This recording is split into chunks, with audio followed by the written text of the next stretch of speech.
Hello everyone, আজকে আমরা শুরু করব একটি কার্পেট টেস্ট নিয়ে। কার্পেট টেস্টে আজকে আমরা কার্পেট বিষয়টা আর কি আমরা একটা ভিডিওতে বলেছি বা নেক্সট ভিডিওতে বলবো। বাট আজকে আমরা দেখবো যে কার্পেটের কিছু ইম্পর্টেন্স নিয়ে আমরা দেখবো।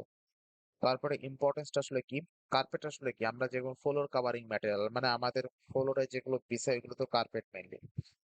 কার্পেট আসলে আমরা কার্পেট হলে কি হতে পারে, ধরেন কার্পেট যখন আমাদের সারা বিল্ডিং যদি কার্পেট ছড়ানো থাকে, তাহলে আমরা বলতে পারি যে কার্পেটটা সম্পর্কে আমরা কি নিখুঁত একটি ধারণা পেতে পারি। ওকে, তাহলে আমি কি বলবো, ফার্স্ট অফ অল হচ্ছে এটাকে আমরা অ্যাসেস করতে পারি, তাই না? টেস্টটা কি অ্যাসেস করতে পারি, কি আমরা অ্যাসেস করতে পারি? আমি প্রথমে কিছু কথা বলি। যেমন আমাদের কার্পেট টেস্টের ইম্পর্টেন্স হচ্ছে, কার্পেট টেস্টের মাধ্যমে আমরা কার্পেটের ডিউরাবিলিটি টেস্ট করতে পারি।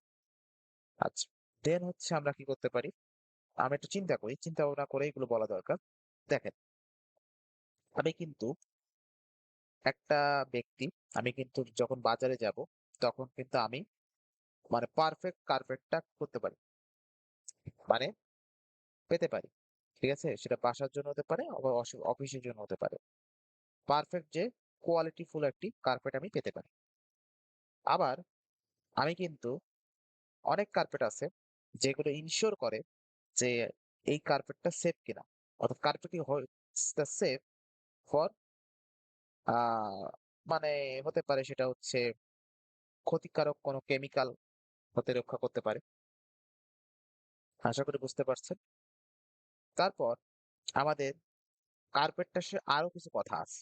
যেমন আমার এই কার্পেটটা, সেটা আমরা আরো যদি কিছু বিস্তারিত দেখতে চাই, আমাদের মেক কাস্টমার ট্রাস্ট, তাই না? কাস্টমারের বিশ্বাস তৈরি করে কার্পেটের গুরুত্বপূর্ণ এতটাই হতে পারে। ধর আমি আমার দোকানে গেলাম, দোকানে যেটা ভালো কার্পেট পেলাম, তাই না? এখন আমি কিন্তু ওই দোকানদারের প্রতি বা আমার প্রতি দোকানদার একটা বিশ্বাস তৈরি করবে, এই ভালো কার্পেট নিচ্ছে, তাহলে আমি কি একটা কাস্টমার ট্রাস্ট হতে পারবো।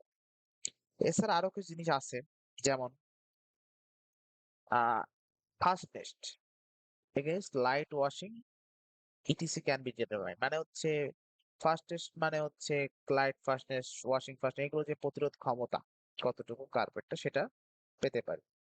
তারপর কার্পেটের কমফোর্ট, এটাকে আমি বলতে চাচ্ছিলাম যে কার্পেটের কমফোর্ট পরীক্ষা করা যায়। It helps to assess the comfort of the carpet. It helps to assess the comfort of the carpet. It helps to detect manufacturing process. এটা হচ্ছে ম্যানুফ্যাকচারিং প্রসেস নিতে সাহায্য করে। It helps to detect manufacturing process. It helps to assess the comfort of the carpet. The fastest light against light washing etc can be determined in issues of the durability of carpet. Helps to detect manufacturing defects. Helps to assess the comfort of the carpet. The manufacturing process ensures that the carpet is safe from fire, harmful chemical etc. Helps to buy perfect comfort for home, office, in this customer trust. এটা আমরা আলাদাভাবে বলতে পারি, এটা আমরা increase customer trust.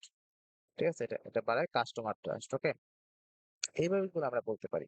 তাহলে ensure the reliable carpet, the fastness against light washing etc can be determined. তারপরে কি বলতে পারি, it helps to assess the comfort of the carpet.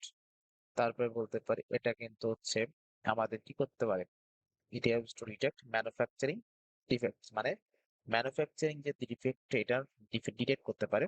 তারপর it ensure that the carpet is safe from fire, harmful chemical etc. তারপর it increase the customer trust বলেছি, আর একটা sales to buy perfect carpet, carpet কিনতে সাহায্য করে for home office, ঠিক আছে, এক্সেট্রা। তাহলে আশা করি কার্পেটের যে ইম্পর্টেন্স এটা আমরা বুঝতে পারলাম। তাহলে গুড বাই, ভালো থাকবেন। যদি কোনো প্রবলেম হয় তাহলে অবশ্যই কমেন্ট সেকশনে জানাবেন। কার্পেট রিলেটেড কোনো সমস্যা হলে কমেন্ট সেকশনে জানাবেন। এরপরে আমরা বিভিন্ন রকমের টেস্ট দিব। কার্পেট কিভাবে টেস্ট করা যায়, ৩টা টেস্ট আছে। থিকনেস টেস্ট, আর ২টো টেস্ট কি ডিউরেবিলিটি টেস্ট, আর হচ্ছে কম্প্রেশন টেস্ট আমরা দিব আর কি। ওকে, গুড বাই।